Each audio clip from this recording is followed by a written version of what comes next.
Con il presidente regionale Pino Spano, intanto ben trovato, è un piacere rivedervi tutti su un campo. Prima gara post-Covid, lo dicevamo con Paolo Poddighe, praticamente seppur sperimentale c'era tanta voglia di riniziare, perché poi alla fine per sportivi come voi, abituati peraltro a stare all'aria aperta, deve essere davvero dura. Eh sì, moltissimi non vedevano l'ora di ricominciare. Da quando abbiamo ripreso gli allenamenti, sempre con le misure distanziate, tutte protezioni, sanificatori, però diciamo che dopo un bel paio di allenamenti la voglia di gareggiare c'era, quindi ci siamo iscritti a questa gara al Targa di Sassari.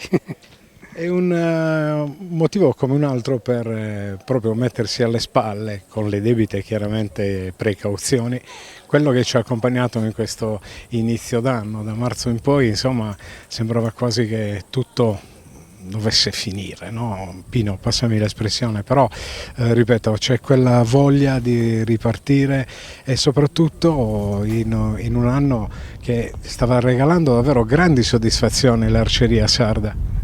Sì, abbiamo avuto un inizio di anno con i campionati italiani indoor molto positivi per l'Arceria Sarda e poi questo blocco totale ci ha fermato, però quando c'è stata l'opportunità di ricominciare è inutile, l'arciere vuole tirare, vuole gareggiare con se stesso, gareggiare con gli altri e divertirsi. Ecco.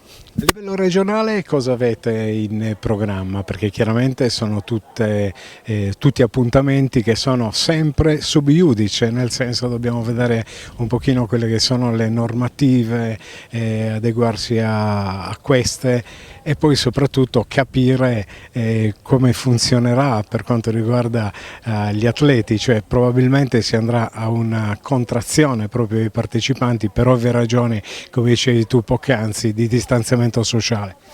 Allora, nel mese di luglio la federazione ha autorizzato queste gare sperimentali, una per tipologia. In Sardegna ne facciamo solo due per problemi organizzativi, quindi ci sarà il 19 di luglio un 3D nella pineta vicino alla spiaggia di Puzzuidu.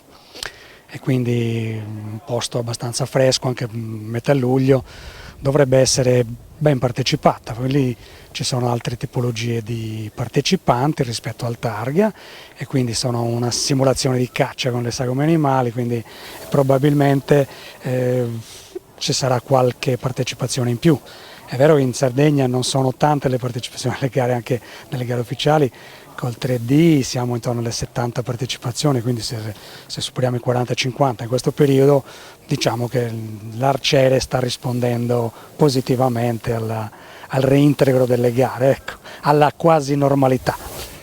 Bentornata Arceria Sarda, bentornato Pino Spano e davvero adesso la parola chiaramente al campo e soprattutto agli archi e a quelle frecce che tanto sono mancate. Sì, grazie tante, ma penso che gli arcieri risponderanno tutti positivamente perché è uno sport di tranquillità e divertimento e quindi dà tante soddisfazioni, è piacevole.